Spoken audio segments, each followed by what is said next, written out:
Bonjour tout le monde, j'espère que vous allez bien. Heureux de vous retrouver pour cette nouvelle vidéo consacrée à la keynote d'Apple qui s'est déroulée évidemment hier aux États-Unis en Californie.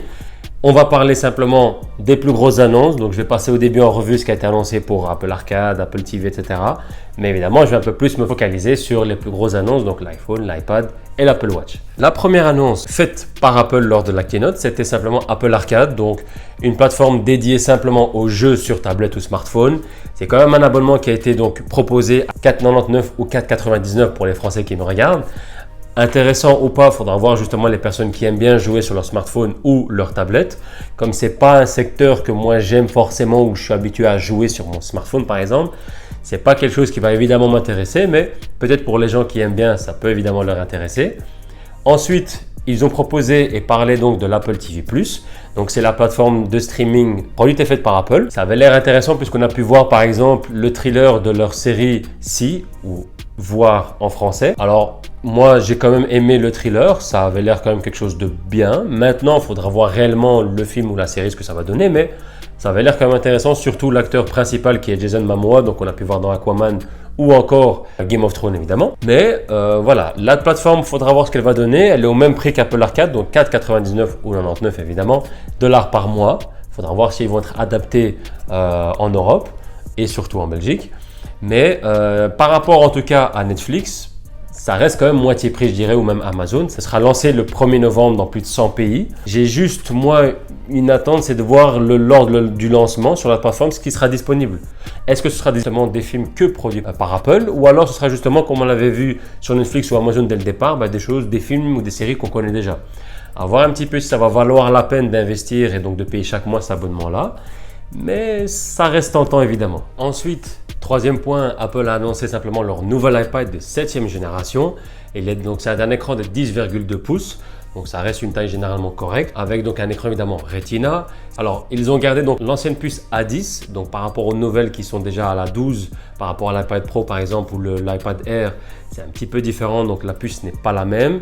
Elle est quand même compatible avec donc l'Apple Pencil de première génération. C'est compatible évidemment avec le nouvel iPadOS qui va sortir prochainement. Évidemment donc on a toujours Touch ID avec. Alors Apple a évidemment parlé beaucoup de leur matière recyclable. Donc là ici, l'iPad donc a été produit avec une matière, donc l'aluminium 100% recyclable. Donc c'est quand même déjà pas mal. Et enfin bon, il commence enfin à passer de ce côté-là. Alors le prix de base, donc on part à 389 € pour un 32 Go. Vous avez évidemment une mémoire un peu plus importante donc pour quasiment 100 € de supplémentaires. Et la sortie officielle, c'est le 30 septembre. Autre annonce qui a été faite, j'étais un peu surpris malgré tout, c'était la Apple Watch. Alors intéressante puisque évidemment ici, j'avais hâte de voir s'il y a un design qui allait changer ou une autre fonctionnalité qui allait être mise en valeur. Ici, un petit peu déçu. Ce qui a été justement annoncé et donc la nouveauté, si vous voulez, par rapport à la série 4, c'était juste que l'écran restait allumé. Donc le Always On Display comme ils appellent ça. Donc simplement que l'écran, que vous le tourniez ou pas, donc que votre poignet soit reposé ou en face de vous, et l'écran sera toujours allumé.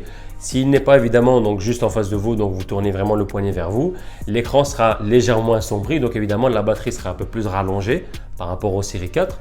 Il n'y a pas une grosse différence non plus, mais c'était vraiment la grosse nouveauté annoncée. Après, vous avez donc évidemment une boussole qui est intégrée à l'Apple Watch.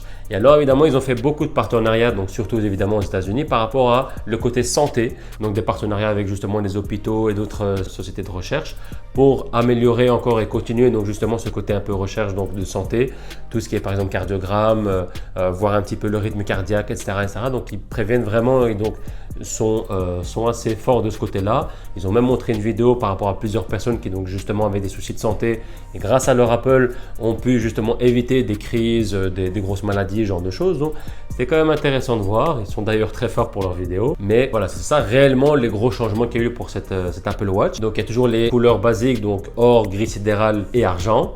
On part donc sur une base de la 40 mm à 449 € en GPS toujours, donc pas en cellulaire. Intéressante. Maintenant, si les gens ont déjà une Apple Série 4, je ne pense pas que ce soit nécessaire de changer pour le modèle 5. Mais moi, en ayant la 4, j'ai pas une raison valable ou spécifique de devoir changer. Donc, très content de l'Apple Watch 4. Mais si vous avez déjà un ancien modèle, la 1, la 2, voire la 3 encore à votre poignet, c'est vraiment intéressant de passer maintenant à modèle 4, voire 5.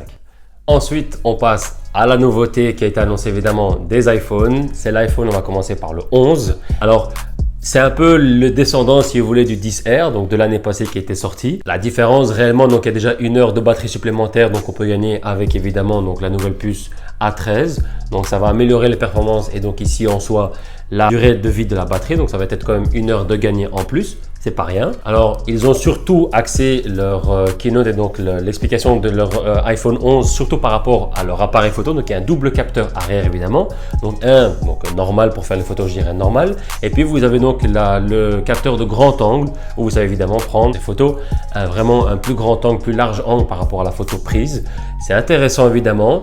Enfin, ils ont mis ça un peu leur iPhone à jour. Je pensais que déjà pour les modèles précédents, ça allait être fait.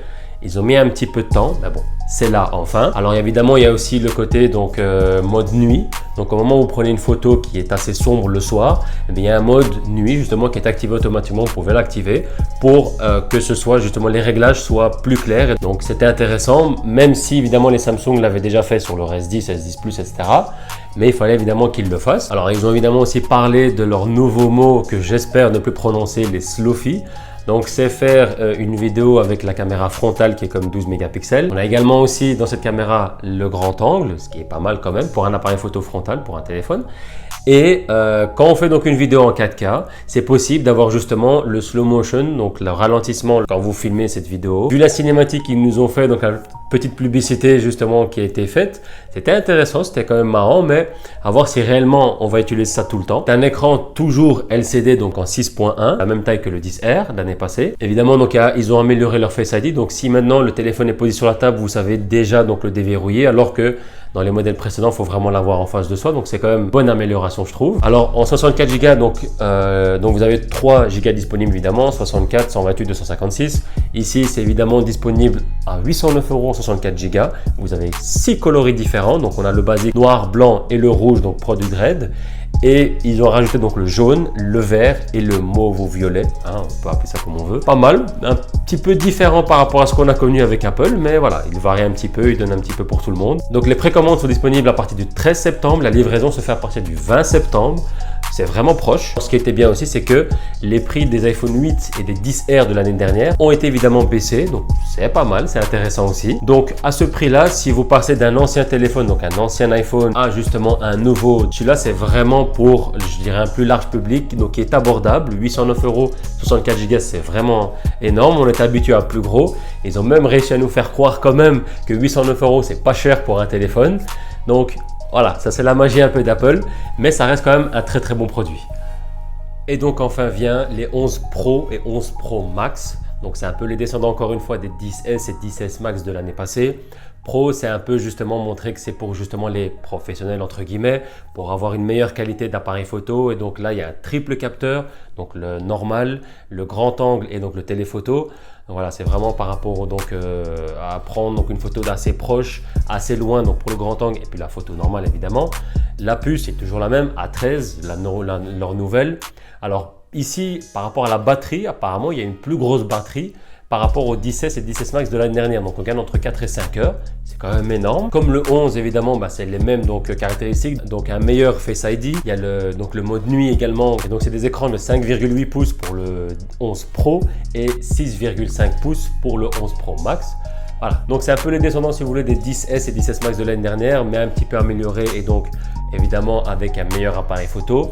Ce qui est bien aussi, c'est que j'ai un peu retrouvé donc, le côté mat qu'il y avait par exemple dans les 7 Plus, d'ailleurs que j'avais à l'époque.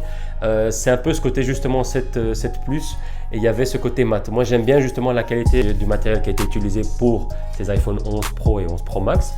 Moi j'aime bien le vert nuit, je ne sais pas ce que vous en pensez par rapport aux photos que vous avez pu voir juste maintenant dans la vidéo.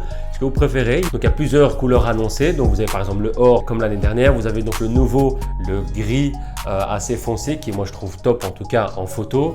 Vous avez donc le noir comme d'habitude et vous avez le blanc, j'ai un peu moins aimé le blanc par contre. Mais bon, voilà, c'est encore une fois les couleurs d'Apple qui ont été annoncées. Au niveau du prix, on va commencer donc par exemple pour le 11 Pro en 64 Go à 1159 €. Ça reste encore une fois quand même assez conséquent au niveau du prix, surtout que c'est que 64 Go. Ils n'ont toujours pas changé le nombre de gigas de base, donc par exemple comme le Samsung en 128. Toujours pas de USB type C aussi annoncé, à voir l'année prochaine.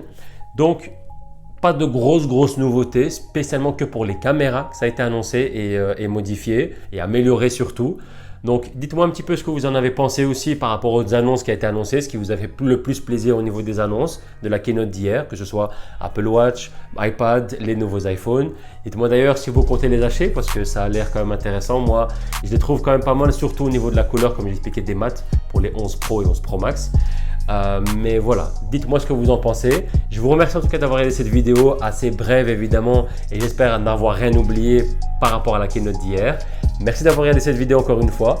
Laissez-moi en commentaire ce que vous en avez pensé et puis évidemment suivez-moi sur les différents réseaux sociaux. J'espère que c'est le cas. Activez la cloche évidemment pour me suivre pour une prochaine vidéo pour ne pas les manquer. Merci à vous encore une fois et on se retrouve pour une prochaine vidéo. Ciao ciao.